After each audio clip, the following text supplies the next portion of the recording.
In this exclusive report, News Channel 9's Neil Simon shows us how the church handled its first case of sexual misconduct by a priest in El Paso.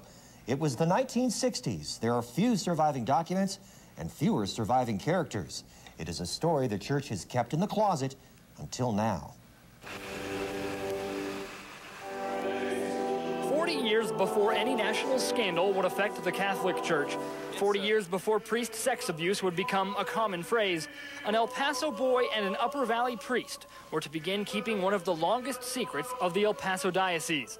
This is the story of the first known documented claim of priest sexual misconduct in El Paso, and this is the first time it has ever been told. The boy is now a man, aged 57.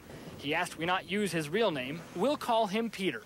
Peter was first introduced to Father Arthur O'Sullivan in late 1961 at the Del Camino Hotel on Alameda. He had just dropped out of school and was looking for work to support his family. Peter says that night was the first time O'Sullivan made sexual advances toward him, but they were not successful. Then in August 1962, the advances repeated. Peter says O'Sullivan told him if I would play along, money would be coming my way. Peter says he refused, but the next month he went to work for O'Sullivan at St. Matthew's Catholic Church. For the next 5 years, Peter says he suffered all kinds of sexual abuse and later described his first week at St. Matthew's as hell.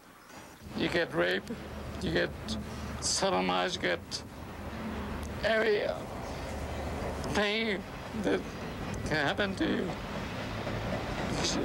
You cannot stand it. Peter says he was afraid to leave St. Matthew's because he thought his safety was in jeopardy. After 5 years of alleged sexual abuse, Peter came to attorney Richard Marshall for help. He claims he was bullied, threatened, harassed, and intimidated into entering into these activities. Within 3 weeks, Peter sought a workman's compensation claim. And in that time, Marshall learned more about O'Sullivan. He says the priest owned a gay bar called Milord Bar. Police records show O'Sullivan was once arrested there for kissing another man.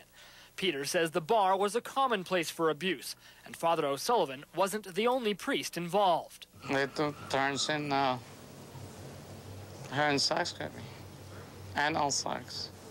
Peter says the abuse changed him forever. He had conflicts. He didn't know where he was or who he was. He attempted suicide. After major depression symptoms and multiple nights at Thomason Hospital, Peter wrote Father O'Sullivan September 5th, 1967. I attribute this situation to the abuse which I suffered while in your employment, where I was required to submit to perverted sexual indignities. 9 days later, the diocese was talking with Peter's attorney, Richard Marshall, about allegations of sexual abuse. One church official said, I have several memoranda that I have kept of conversations with this lad, and there may very well be fire where there is smoke. Marshall was in uncharted waters. The church could not be sued under the doctrine of charitable immunity, a law which no longer exists that shielded charities from civil lawsuits. And Marshall felt his chances of winning a workman's compensation claim for Peter were slim too. 40 years ago, Yeah.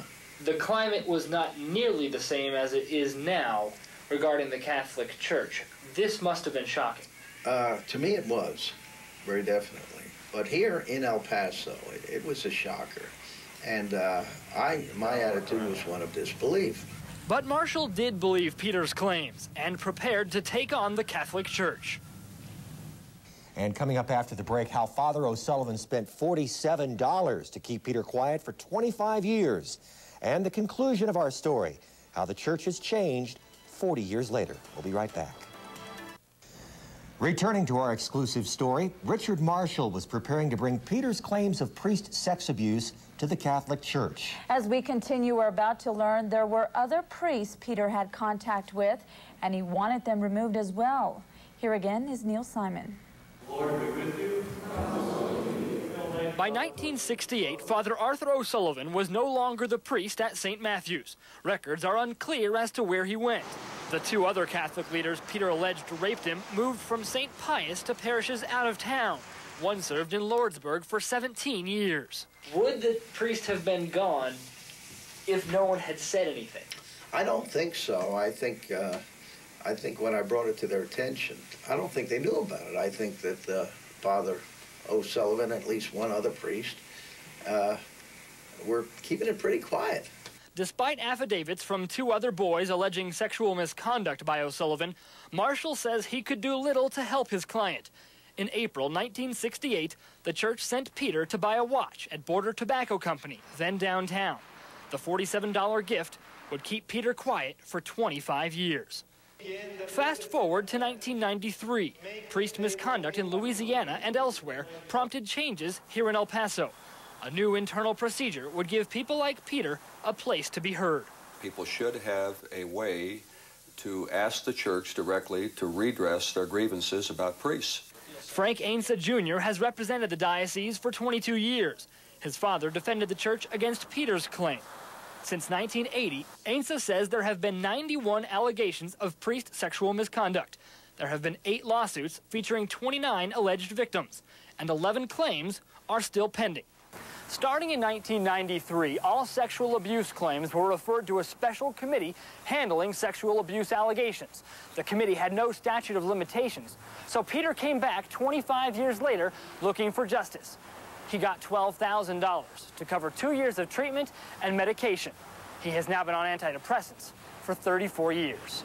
What happened to Peter at St. Matthew's in 1962 caused him to abandon his faith.